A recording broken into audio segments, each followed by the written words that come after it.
नमस्कार। फाइटर समाचार में आपका स्वागत है। पेश आज 6 दिसंबर शाम 4 बजे राजस्थान की खास खबरें। मुख्यमंत्री भजनलाल शर्मा ने पूर्व मुख्यमंत्री अशोक गहलोत और कांग्रेस प्रदेश अध्यक्ष गोविंद सिंह डोटासरा पर तीखा हमला बोला है। सीएम शर्मा ने कहा कि कांग्रेस के अंदर खींचतान का दौर चल रहा है। अशोक गहलोत सरकार के एक पूर्व मंत्री को निपटाया जा चुका है। जमानत पर वह जेल से बाहर आया है। अब दूसरे मंत्री की जेल जाने की तैयारी है। सीएम भजनलाल शर्मा ने यमुना से पानी लाने की योजना पर भी चुटकी ली। उन्होंने कहा कि कांग्रेस प्रदेश अध्यक्ष गोविंद सिंह डोटासरा ने कटाक्ष किया था कि शेखावटी के लिए पानी कहां से लाओगे। इस पर सीएम ने कहा कि पानी तो आपको हम पिलाएंगे। मित्र तो एक दूसरे पर जान देते हैं, लेकिन कांग्रेसियों में आपसी मित्रता ऐसी है कि कोर्ट का रास्ता दिखा दें। सीएम ने कहा कि तत्कालीन सीएम अशोक गहलोत ने मामले में तब दावा किया था कि मध्य प्रदेश में उनके मित्र कमलनाथ हैं, लेकिन इसके उलट कमलनाथ तो राजस्थान सरकार के खिलाफ कोर्ट में पहुंच गए थे। स्पेशल ऑपरेशन ग्रुप ने फेक बीएससी की डिग्री उपलब्ध करवाने वाले शातिर को अरेस्ट किया है। पटवारी भर्ती परीक्षा 2021 में डमी कैंडिडेट बिठाकर एग्जाम पास करने वाले को नौकरी लगवाने के लिए फेक डिग्री दिलवाई थी। एसओजी टीम फिलहाल गिरफ्तार आरोपी से पूछताछ कर रही है। एडीजी एसओजी विशाल बंसल ने बताया, बीएससी की फेक डिग्री दिलवाने के मामले में आरोपी मांगीलाल मीणा निवासी शेरगंज खातोली कोटा को अरेस्ट किया है। कंपटीशन एग्जाम में पारदर्शिता के लिए पिछले 5 साल के अभ्यर्थियों के डॉक्यूमेंट्स की जांच बूंदी में गठित आंतरिक कमेटी कर रही है। अभ्यर्थी बलराम मीणा के आवेदन पत्र पर लगे फोटो और वर्तमान में कार्यरत कर्मचारी के फोटो साइन में मिलान नहीं पाया गया। शक के आधार पर एसओजी मुख्यालय को रिपोर्ट बनाकर भेजी। साल 2024 में रिपोर्ट दर्ज कर जांच शुरू की थी।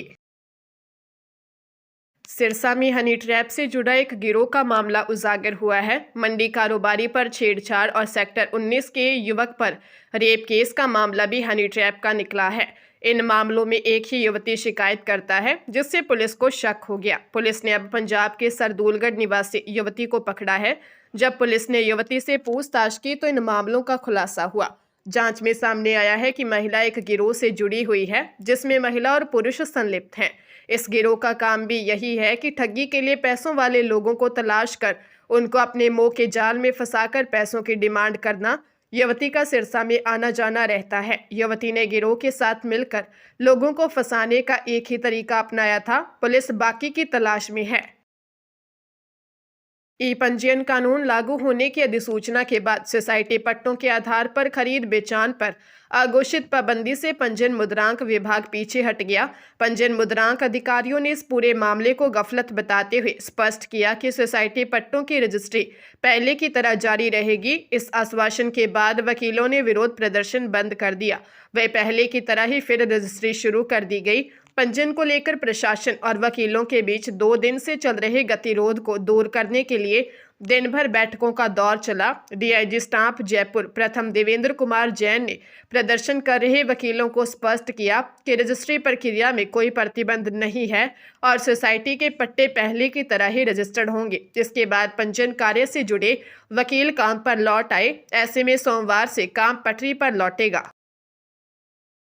झुंझुनू पोक्सो कोर्ट ने नाबालिग छात्रा से अश्लील हरकत करने के आरोपी सरकारी शिक्षक सुल्ताना निवासी राजकुमार तोगड़िया को 3 साल जेल की सजा सुनाई है। साथ ही 20,000 रुपये का जुर्माना लगाया है। मामले के अनुसार 28 मार्च 2024 को नाबालिग छात्रा ने अपनी मां के साथ बगड़ थाने में रिपोर्ट दी थी कि 28 मार्च को पेपर देने के बाद वह घर जा रही थी। इसी दौरान अध्यापक राजकुमार तोगड़िया ने घर छोड़ने की कहकर अपनी गाड़ी में बिठाया और अश्लील हरकत की। पुलिस ने जांच के बाद राजकुमार को गिरफ्तार कर पोक्सो न्यायालय में चालान पेश किया। विशेष लोक अभियोजक सुरेंद्र भांबू ने 13 गवाहों के बयान दर्ज करवाए और 21 साक्ष्य पेश किए। न्यायाधीश इसरार खोखर ने पत्रावली पर आए साक्ष्यों के आधार पर आरोपी सरकारी शिक्षक राजकुमार तोगड़िया को 3 साल के जेल की सजा सुनाई। केवीएस और एनवीएस में शिक्षकों सहित विभिन्न संवर्ग के पदों के लिए अब समान ही योग्यता रहेगी। अभ्यर्थी अब दोनों ही डिपार्टमेंट के लिए आवेदन कर सकेंगे। नियम संशोधन के बाद सीबीएसई ने ऑनलाइन आवेदन की अंतिम तिथि भी बढ़ाकर 11 दिसंबर तक कर दी है। निदेशक सीटैट ने बताया कि केंद्रीय विद्यालय संगठन और नवोदय विद्यालय समिति में अलग अलग टीचिंग और नॉन टीचिंग पोस्ट की भर्ती के लिए रिक्रूटमेंट नोटिफिकेशन जारी किया हुआ है। आवेदक असिस्टेंट कमिश्नर, प्रिंसिपल, पीजीटी यानी हिंदी इंग्लिश, कॉमर्स, टीजीटी यानी Hindi English, maths, science, social science, physical education, physical and health education और जूनियर सेक्रेटरीट असिस्टेंट के पोस्ट के लिए क्वालिफिकेशन अब केवीएस और एनवीएस के एक जैसी कर दी है। अब आवेदक दोनों डिपार्टमेंट में इन पोस्ट के लिए एक साथ ऑनलाइन एप्लीकेशन जमा कर सकेंगे। उदयपुर जिले के डबौक थाना क्षेत्र में सड़क हादसे में श्री राष्ट्रीय राजपूत करणी सेना के मावली तहसील अध्यक्ष राहुल सिंह सारंग देवत की जान चली गई। दुर्घटना दरौली के पास 4 लेन हाईवे पर हुई। जानकारी के अनुसार भटेवर से डबौक लौटते समय राहुल की कार अचानक संतुलन खो बैठी। वाहन डिवाइडर से टकराते हुए सड़क की दूसरी ओर पहुंच गया। इसी दौरान सामने से आ रहे डंपर ने कार को जोरदार टक्कर मार दी। हादसे के तुरंत बाद लोग उन्हें डबौक अस्पताल लेकर पहुंचे। प्राथमिक उपचार के बाद उन्हें उदयपुर रेफर किया गया, लेकिन शहर पहुंचने से पहले ही रास्ते में उन्होंने दम तोड़ दिया। उनके साथ बैठे लक्ष्मण सिंह भी घायल हुए हैं। राहुल सिंह की शादी 11 दिसंबर को होने वाली थी। वे दिन भर शादी के निमंत्रण पत्र बांट रहे थे और इसी बीच यह भीषण हादसा हो गया। खुशियों से भरे घर में अचानक सन्नाटा छा गया। जहां घर के कार्यक्रमों की रौनक होनी थी, वहां अब मातम पसरा है।